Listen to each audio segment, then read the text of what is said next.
Miks Šveits matab oma elektriturbiine maha?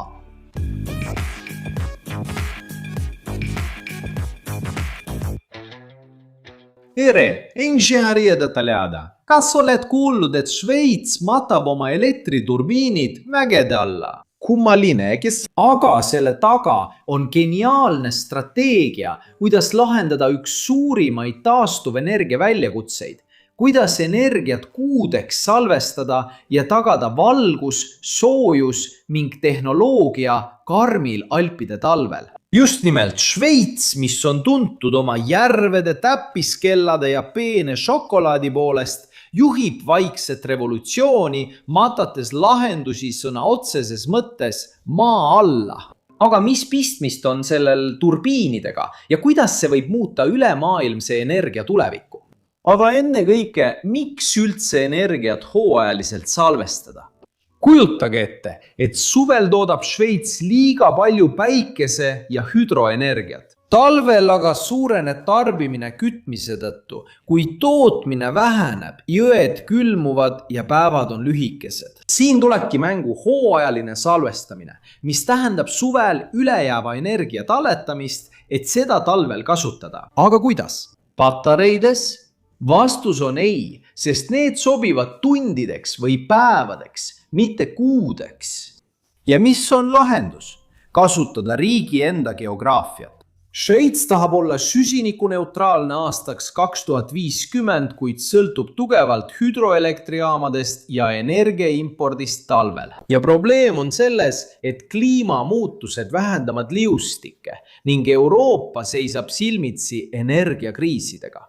Lahendus on suvel vee hoidmine mägede tipus ja selle vabastamine talvel elektri tootmiseks.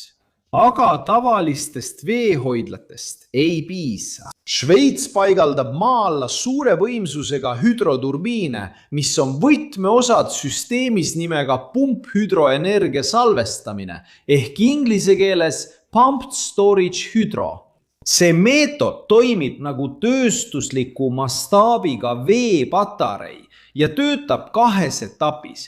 Esiteks on see patareide laadimine. Suvel, kui päike paistab eredalt ja Šveitsi hüdroelektrijaamad toodavad rohkem energiat, kui riik tarbib, ei lähe üleliigne elekter raisku. Selle asemel käitab see hiiglaslikke elektrimootoreid, mis pumpavad vett madalamal asuvatest järvedest või jõgedest kunstlikesse veehoidlatesse mägede tippudel. Mõned neist üle 2%. See on nagu täita vanni kõrghoone ülemisel korrusel, salvestades gravitatsioonilist potentsiaalenergiat. Seejärel on strateegilise tühjendamise aeg. Talvel, kui lumi katab Alpid ja energiavajadus hüppeliselt kasvab, lastakse salvestatud vesi vabaks. See voolab alla mööda vertikaalseid tunneleid, mida nimetatakse survetunneliteks, kogudes kiirust kuni põrkub turbiini labadega, mis võivad teha kuni 500 pööret minutis. Turbiinide liikumine käivitab generaatorid, muutes vee kineetilise energia elektrienergiaks.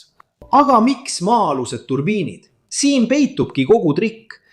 Et maksimeerida tõhusust ja minimeerida keskkonnamõju, paigaldab Šveits need turbiinid mägede südamesse rajatud koobastesse.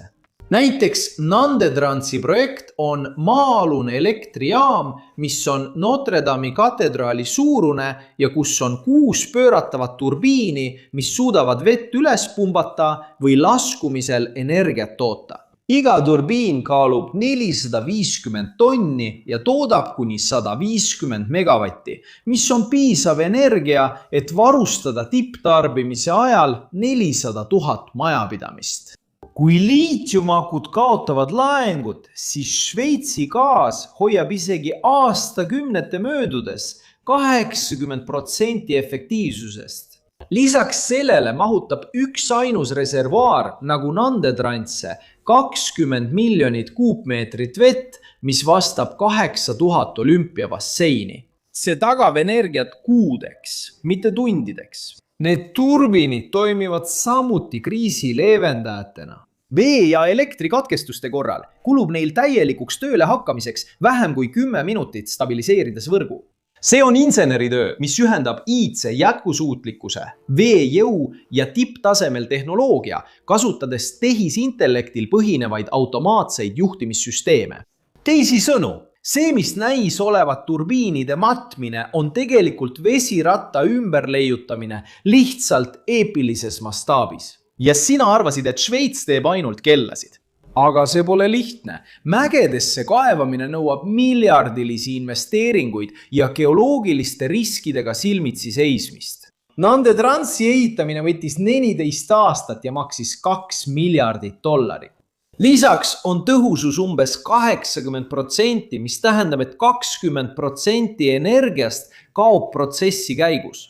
Sellegipoolest panustab Šveits sellele, sest Alpid pakuvad pumpamiseks ideaalseid kõrguste erinevusi. Ja see strateegia vähendab sõltuvust Vene gaasist ja tuumaenergiast ning iga salvestatud megavati kohta välditakse tonnide kaupa kivisöe põletamist. Nüüd on suur küsimus, kas seda saab teistes riikides korrata?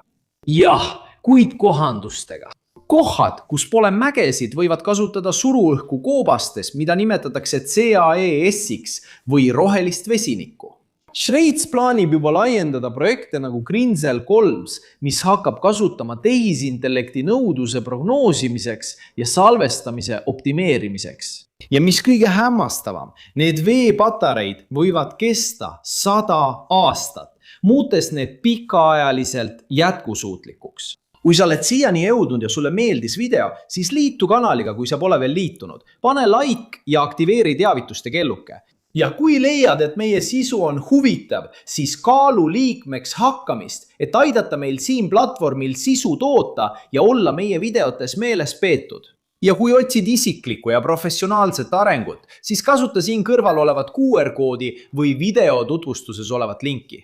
Et saada juurdepääs mitmetele võimalustele arendada erinevaid oskusi, mis annavad sinu karjäärile eelise. Kas oled kunagi mõelnud võimalusele kasutada vett akuna?